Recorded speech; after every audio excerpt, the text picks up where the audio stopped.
A new NBA draft update has just dropped, and this has NBA teams horrified about who the Houston Rockets could potentially pick with the 10th overall selection in this year's draft, as it will be a shooter that will help this team with its woes from last season and take this team to the next level. Hello, everybody. Welcome to Rockets Digest. I'm your host, Donovan Ricondo, and we appreciate all the love and support that we have been getting over the past few weeks.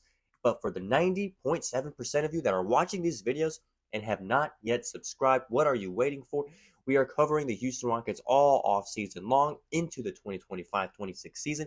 It's all going to be right here on this channel. It costs a total of $0. So if you want to get in on all your Rockets news, hit that button below. Now, a new update has just been dropped by USA Today and The Ringer of who the Houston Rockets will select with the 10th overall pick.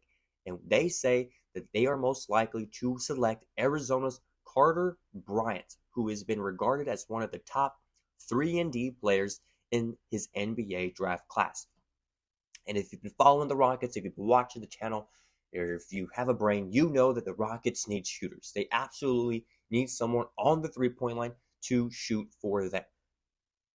And as of right now, we do not exactly have it. Yes, we have a guy like Reed Sheppard who's on the bench, but he does not play very much. Yes, we have Fred VanVleet, but you can't over-rely on Fred VanVleet. And so you need somebody out there who is reliably and consistently going to be your guy in that role for years to come. And so you select a guy like Carter Bryant. And so in this video, we're going to talk about what are his strengths, what are his weaknesses, NBA comparisons, and how this team can be better next year with him on the roster.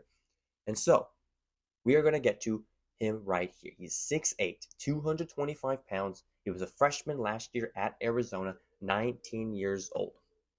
And these are his stats from last season. And I know what you may be thinking. None of these stats necessarily pop off the screen, right? Like you see 6.4 points, 3.9 rebounds. Like I could average that in college, and I can't. But like those aren't exactly, 10th overall pick numbers, right? And they certainly are not.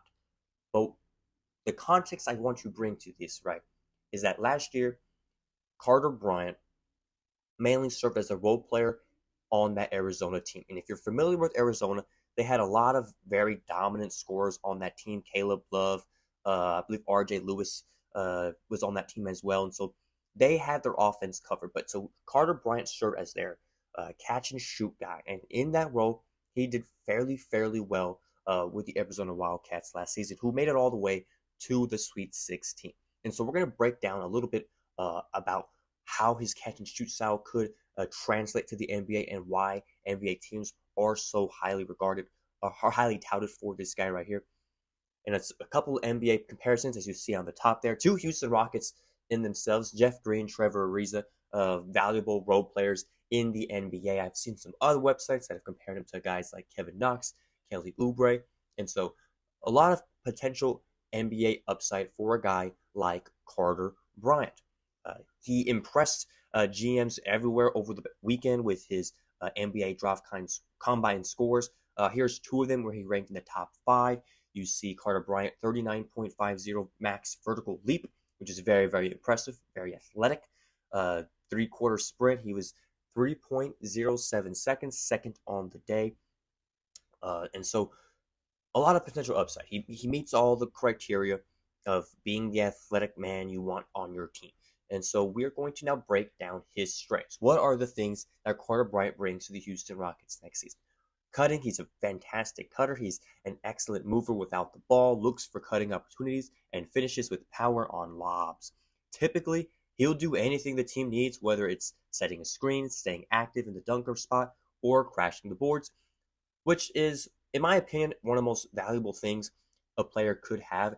The versatility of the things that don't typically show up on the box score, and things that I believe Coach Ime Udoka just values so much.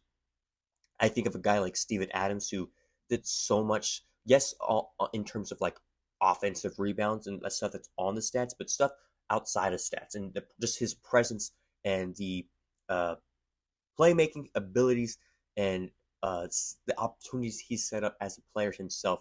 And so that is something that I think Ime Udoka will look at and see as a huge upside in terms of drafting a guy like Bryant. His spot-up shooting.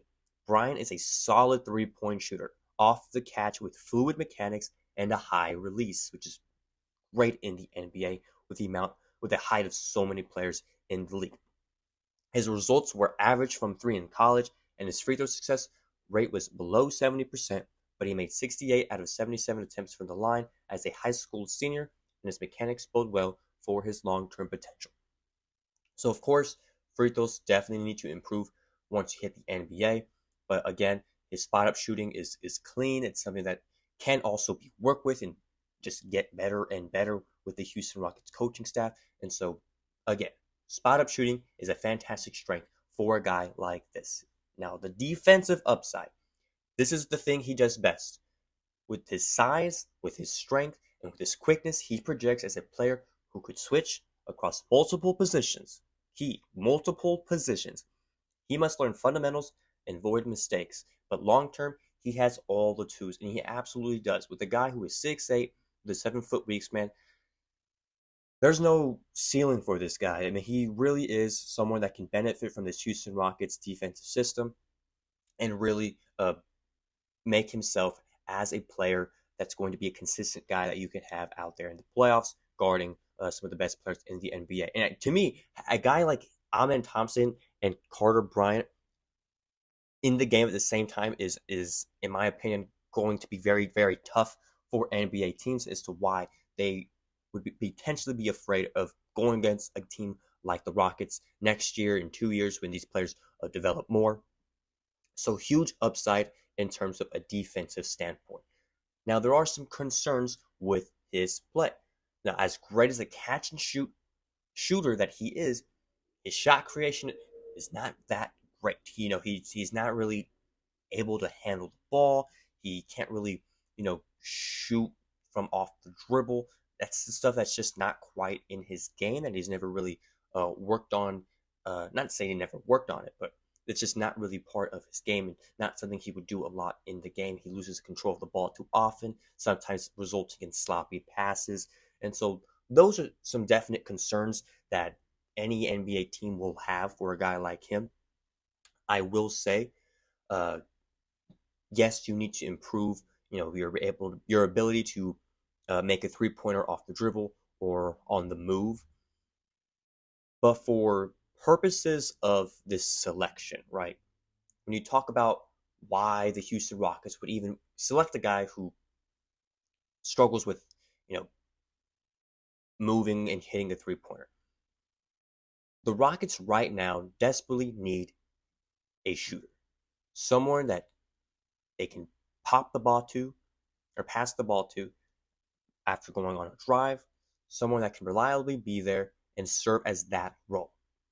And a guy like Carter Bryant does that, right? He is the guy that can absolutely do that for your team. He was able to do it with Arizona last year in only 18 minutes per game, which in my opinion is very, very impressive. Most players play around 30-ish minutes if you're one of the NBA prospects. So although he lacks in those areas, he can certainly get better. And as long as he does the things that we are going to draft him for, then it will absolutely take this team to the next level. This team is very, very paint dominant, and they're very great in the paint, which is very, I'd rather be great in the paint than lack anywhere else. But this team desperately needs someone out there that they can have. And so to get a guy like him and potentially pick up a free agent that can also do the same thing, it just makes this team stronger offensively that they couldn't do against the Golden State Warriors in that first round series. And so that was the key piece missing. So you just a lot of trade talks about getting Giannis or getting someone from the Celtics or getting, KD. But ultimately, the Houston Rockets can control what they can control. And right now they are in control of the 10th pick. And the thing that they most desperately need is a shooter. And so if you get a guy like Carter Bryant, you are putting yourself in a better position than last year. Now, are there other guys out there that they can possibly get? Of course, right? There's Dukes Khan Knipple, who is a fantastic shooter, and in my opinion, probably the best, one of the best shooters in this draft. And so, getting a guy like him could also be amazing. But Carter Bryant is certainly someone who can do that as well. in my opinion, if Carter Bryant stayed in college for at least one year, 2 years, right, he would be, in my opinion, be a top 10 pick for sure, somewhere around the 5, 6 mark. He has absolutely everything you want in getting a guy with that. And so you'll be getting more bang for your buck, in my opinion, by selecting him this year, the 10th overall pick, and the potential of shooting in the years to come. And so let me know what you think about this pick. Do you agree with the pick? Do you disagree with the pick? Do you think we should pick someone else? And if so, who do you think that is? This has been an episode of Rocket Scientist. Thank you so much for joining me, and we'll see you guys next time.